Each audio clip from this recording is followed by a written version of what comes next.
Hi, welcome back to Mina's Bookshelf. I would like to walk you through some of the decks that I love to use during the spooky Halloween season, October, well into November sometimes. Most of these decks are mass market decks. They're very accessible, very affordable, easy to find on the market. So nothing that will be torturing you and tantalizing you like indie deck. They're out of print or stuff like that.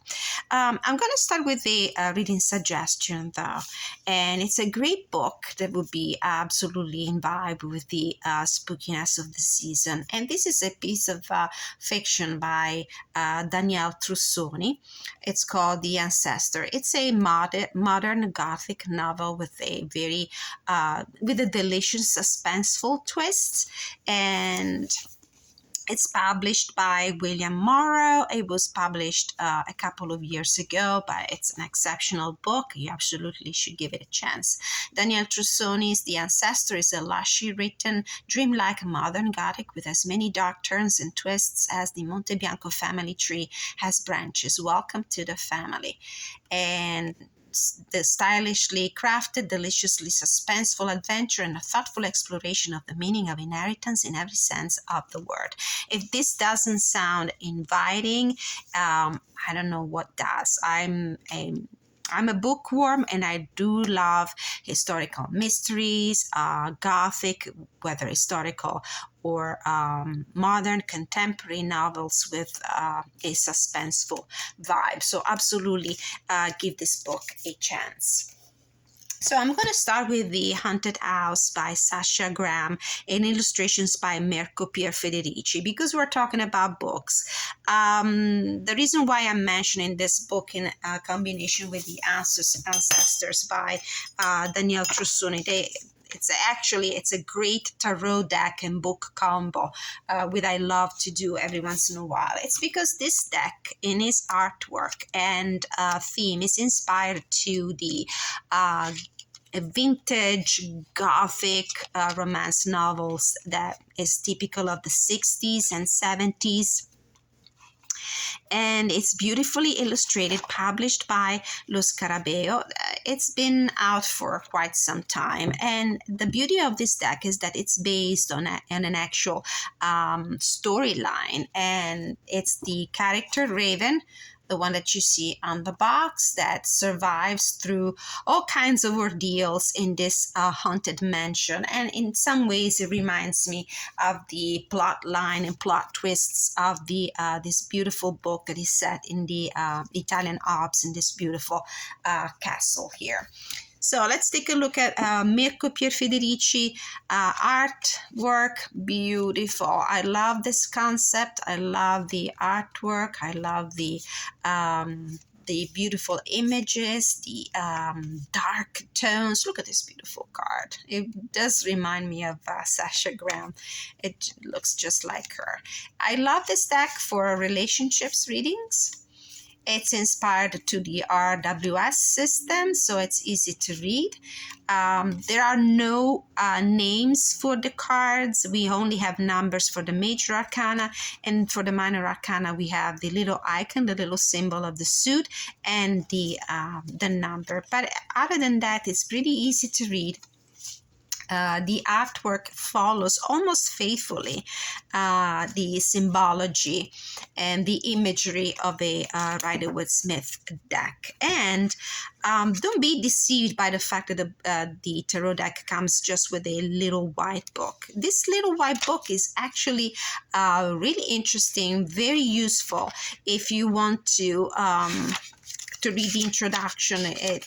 It's very enlightening. So I definitely love it. I love the Lo Scarabeo format, the size of the deck, slightly smaller than a standard tarot deck, and I love their cardstock. This smooth, flexible cardstock, lovely. That is so easy to shuffle. In combination of this deck, I'm going to leave it out just for a moment so you can take a look. Oh, look at this beautiful sun card.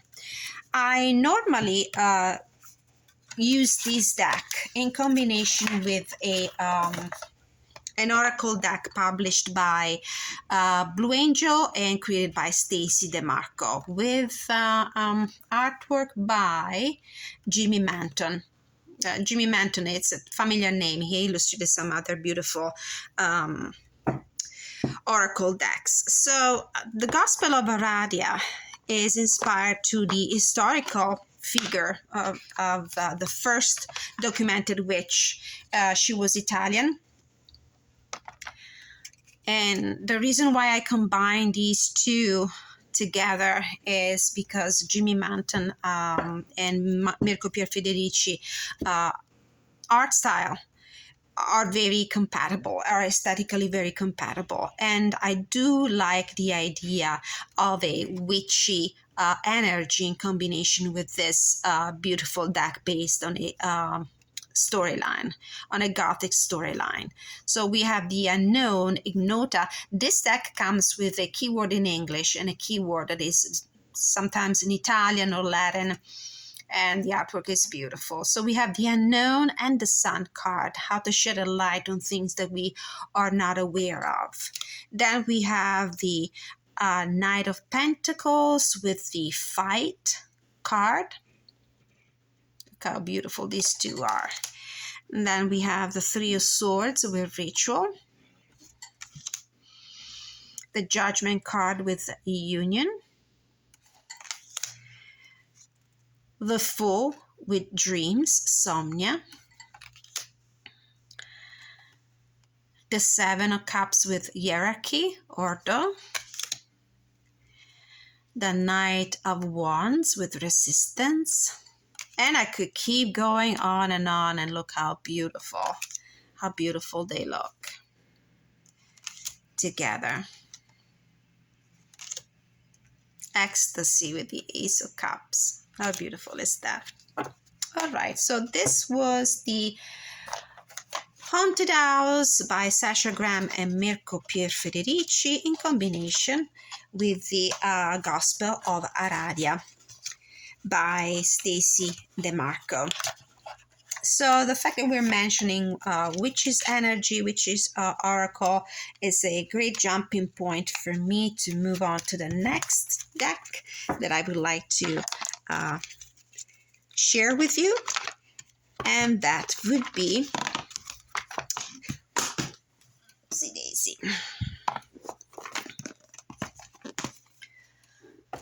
That would be the Everyday Witch Tarot, published by Llewellyn with art by Elizabeth Alba, created by Deborah Blake. This is probably the first whimsical, so to speak, deck that I ever collected. It comes in this beautiful magnetic closure box, and it's a very popular deck, extremely popular. Probably this is one of the first Llewellyn started to produce also in a kit with these beautiful books that have colorful illustration and glossy paper instead of the usual black and white paper. These are the backs, highly recognizable. I never thought of edging this deck, but I should definitely do it in blue. What I like about this deck is the artwork. It's so easy to read, so inspiring when it comes to reading emotions and energy of the situation you're inquiring about.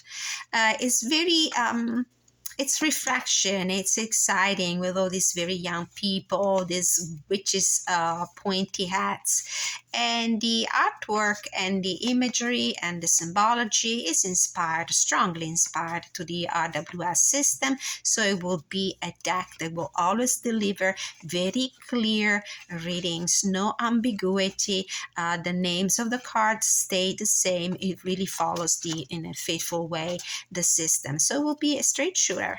Readings will always be clear and pristine. I love this deck. I've been meaning to buy the Oracle deck illustrated by the same artist, Elizabeth Alba, which I think it would be the perfect combo for this deck. I haven't found anything in my Oracle deck collection that could actually aesthetically and energetically match this this art style. So this was the Everyday Witch, and we're going to continue with the witchy energy, the witchy vibe with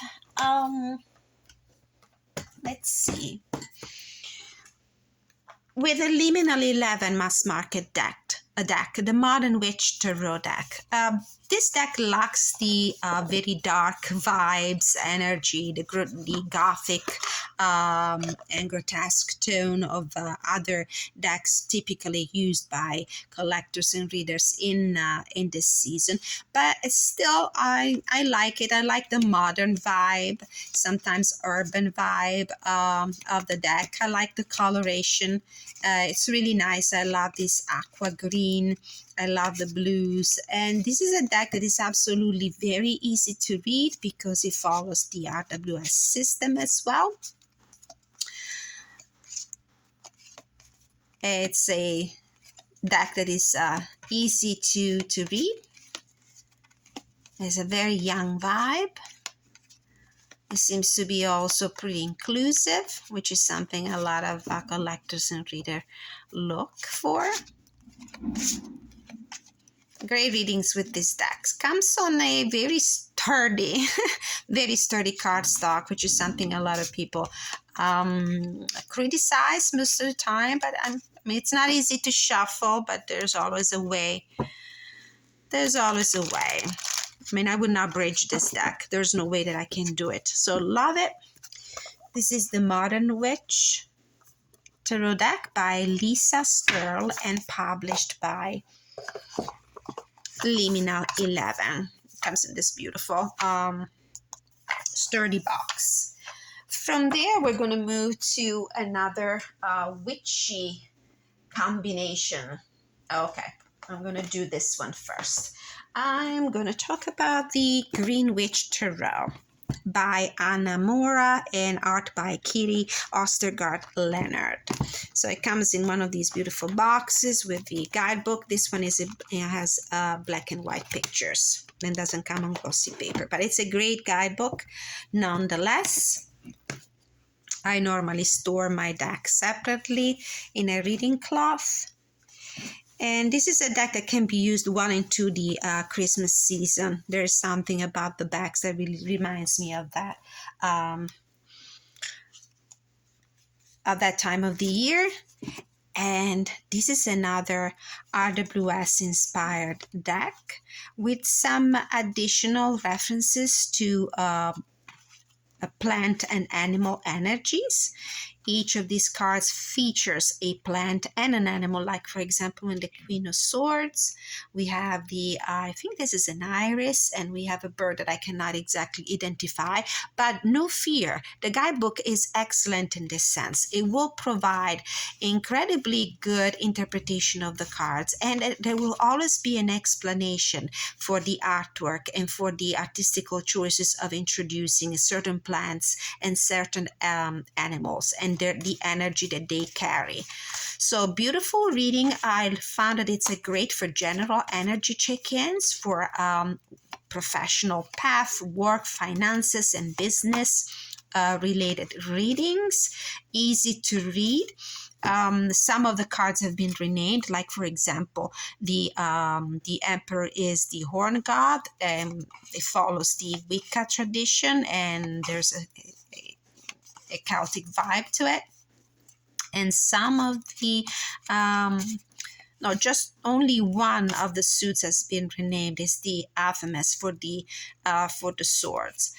Beautiful, clear reader though. Absolutely, despite these little changes and these additions, is a great deck for readings that leave no room to doubts, and when it comes to the interpretation. So this was the Green Witch Tarot by Anna Mora and artwork by Kitty Ostergaard-Leonard. Let's continue with the witchy vibes, and I'm going to bring to the table a few decks at the same time. All right, we're going to start with another Llewellyn mass market deck. I don't have the box with me. This would be the Darkwood Tarot by Sasha Graham and art by Abigail Larson. This is a beautiful dark fairy tales kind of deck. Great for relationship readings. I have edged it in this crimson red. The coloration of this deck is quite limited with these muted natural colors, browns and grays, but here and there are spots of red. Absolutely gorgeous, and this is what inspired me to edge the deck this way. The choices were the crimson red and the deep moss green, I think, and I went for this one.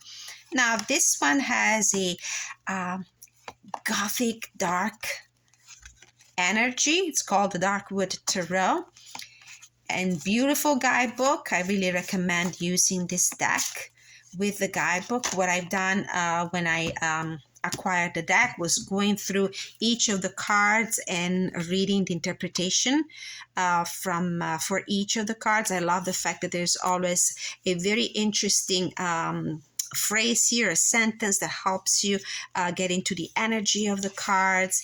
And this is a deck of cards that has kind of a storyline consistency to it. Love it, love it. With this deck, I've been using The Season of the Witch, Samhain Oracle by Jada Rose. This is a mass market re-edition of a deck that used to be an indie deck. This is published by Rockpool. It's a pretty nice deck. I mean, production value for a mass market Oracle deck.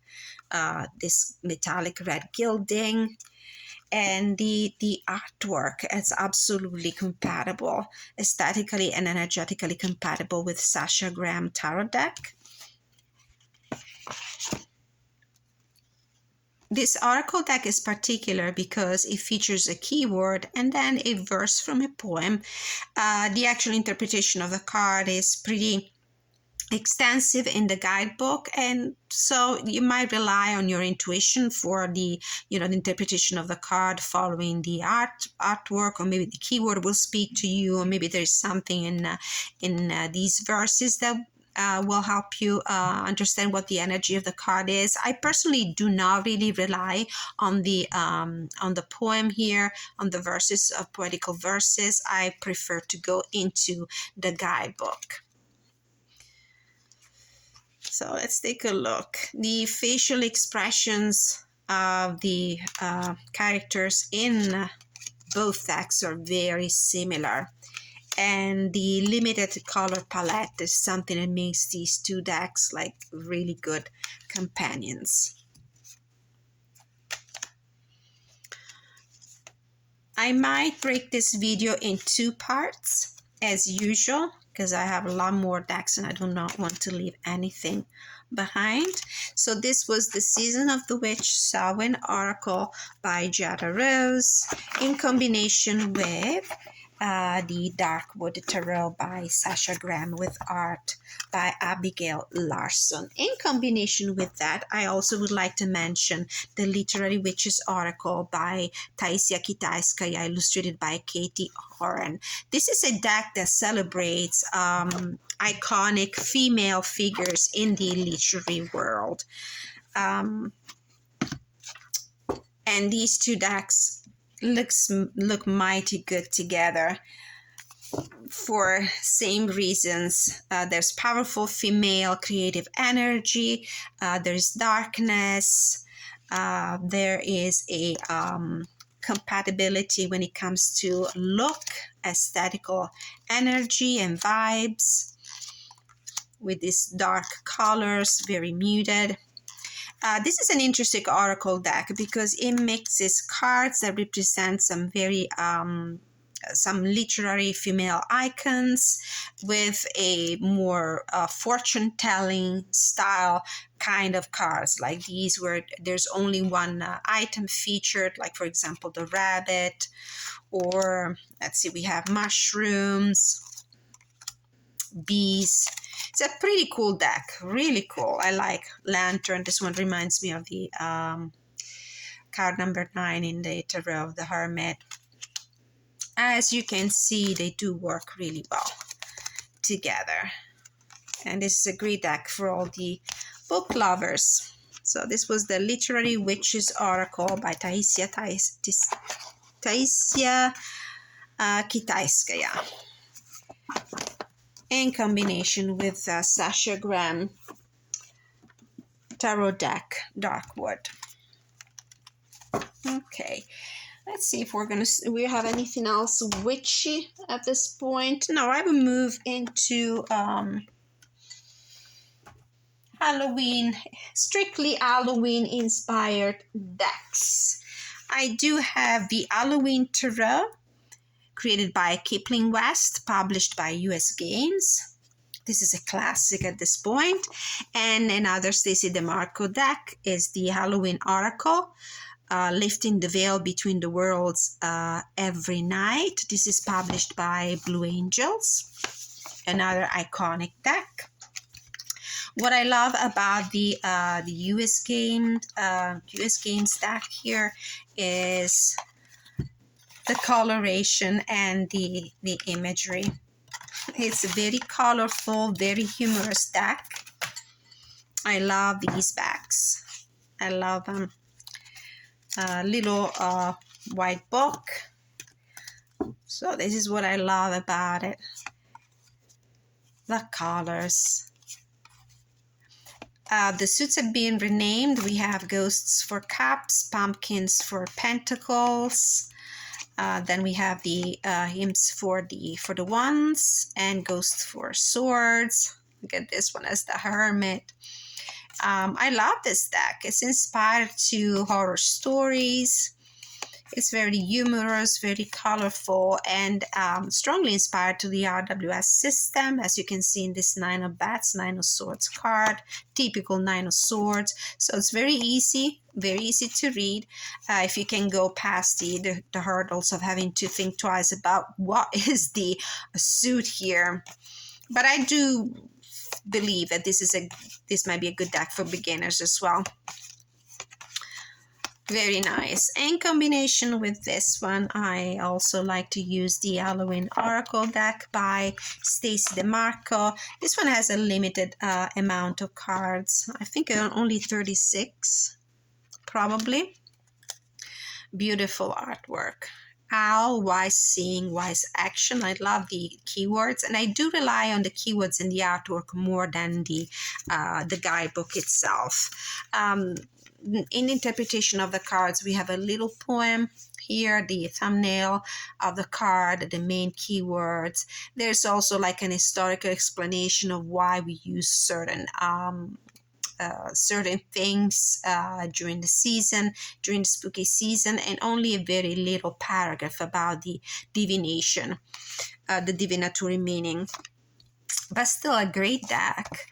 Ghost, regret, winter, the sacredness of pausing. For me, the keywords on the cards are more than enough to help me convey a message during a reading. Trick or treat, mischief and play. Love it, love it, love it. It's a great deck. Okay, moving on quickly to the next combination of decks. I would love to take a look at another spooky deck. This is the Zombie Tarot Oracle deck. I do not like horror movies, and I rarely read horror fiction. It depends. But this deck, it's absolutely a must-have. And it's an incredibly good deck that I normally use also during other times of the year. I etched this in using an ink pad. I actually stained the edges more than anything else, and this just enhances the weathered and aged look of the deck. Okay, I normally do not like zombies, and some of the artwork in this deck can be quite confronting because it's pretty disturbing in a way, but the deck reads really well. And you can tell that there is an underlying social commentary and humorous vibe to it. There's nothing really scary or extremely dark in this deck. But I love it. I love the vintage 50s and 60s iconography. And it's a great reader. The suits stayed the same, except for the hazards, which I think is the pentacle suit. Everything else is just RWS inspired system. Okay, so this was the zombie tarot. The extremely creepy backs. I love the guidebook. Everything about it is so thoughtfully put together.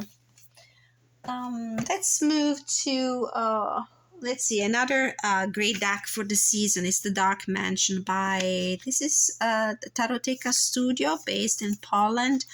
This is the very first edition, the ones with the blue back and the nice matte finished cardstock and the black edges. I love the cartoonish style of this deck. I used to have another edition of this one, the one with the rose petal finished cardstock and the brown backs. I passed that one on because my goal is to actually get a hold of the deluxe edition, the one that has bigger cards. I feel like I need a bigger card to appreciate this beautiful, cartoonish, elaborate style. And great readings with this one as well. It's really unusual, interesting facial expressions, but so easy to read and so fun. So fun. So this was the Dark Mansion Tarot.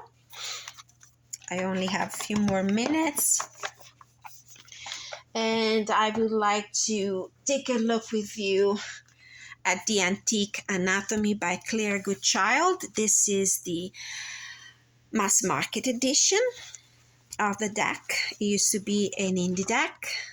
Lovely vintage tea-stained look.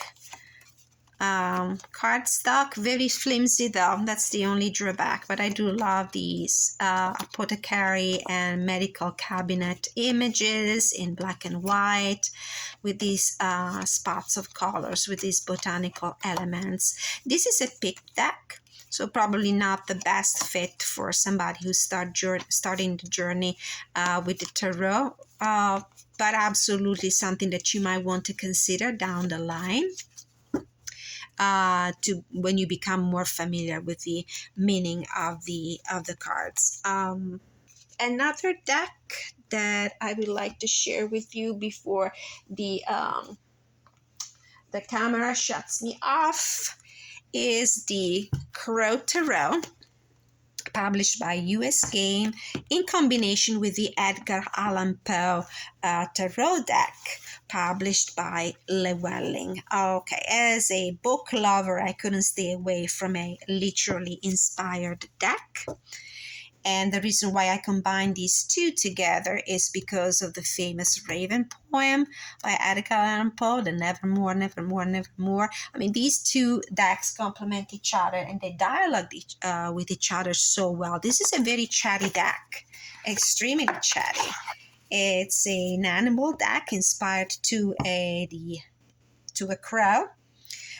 Reads really well. It's RWS inspired deck based on that system and therefore very easy to read. The symbology is highly recognizable. The keywords, the names of the cards, the major arcana and minor arcana stay the same. Beautiful Tower card. In combination with the Rose Wright's deck, illustrated by Eugene Smith. I love Eugene Smith art style. The beauty of this deck is that each of the cards, or almost every card, is inspired to one of master of the horror and gothic novels, Edgar Allan Poe. So there's links to his short stories, to his novels, and the art style is so detailed and rich. You can easily find way to create connections and use directionality as well when you read this deck. If you're not familiar with Edgar Allan Poe's tales and novels, but beautiful atmospheric artwork, absolutely atmospheric. Great deck. Llewellyn is also including a beautiful book with usually with these kits, with these tarot kits, with beautiful illustrations, colorful illustrations, and glossy paper. And there's a beautiful write-up for the interpretation of these cards, so you know exactly which literary gem each card is linked to. So this was Edgar Allan Poe tarot deck in combination with the Crow Tarot, another very popular deck. And probably there is time to include the last combination of decks I've been working, I intend to work with throughout the winter.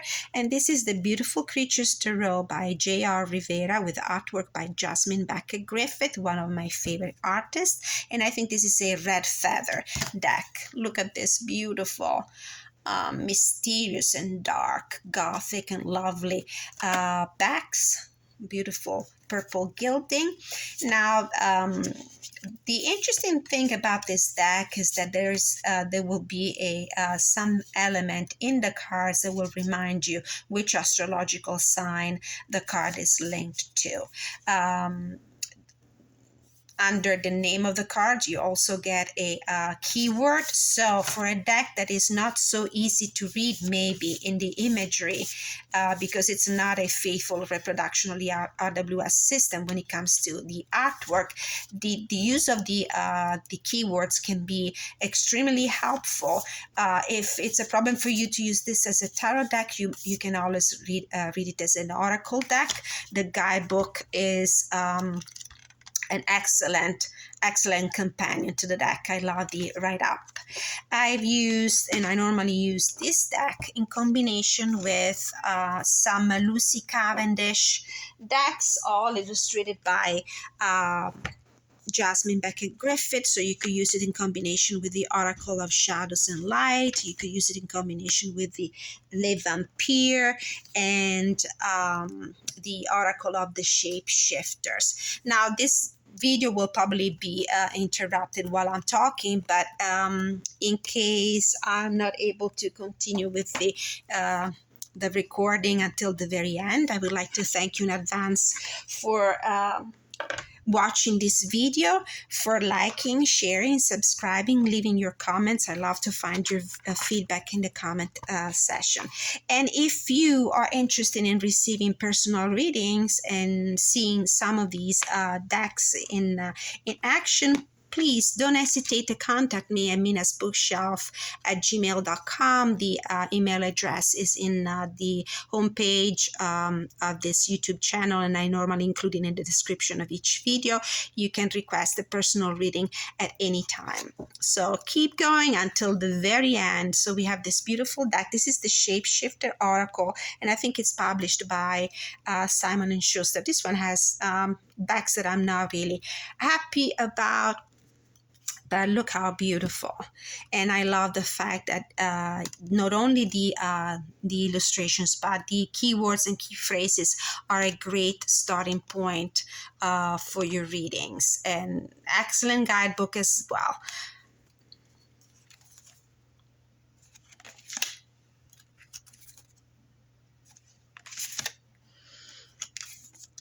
Beautiful. So another one, very quickly, if we can do it before the video ends, is the Le Vampire. Beautiful oracle deck. I love the Lucy Cavendish write-up, and this comes on that beautiful Blue Angel cardstock. Same thing, exceptional artwork, great keywords, expanded messages underneath. That's the beauty of these decks. They're beautiful and they're highly functional. And the last one is the Oracle of Shadows and Light, another deck published by Simon and Schuster. So it will come on a more flimsy cardstock that is normally glossy, but here again, beautiful images, great keywords. So I would always recommend using the guidebook messages because they're very poignant and they offer a lot to convey messages. But definitely you can do readings on the go with these oracle decks because the art style, the imagery, and the keywords and expanded messages always convey messages that feel complete. All right, so that was it for me for the decks that I love to use during the Halloween season. Thank you so much for watching this video, and until next time, many blessings.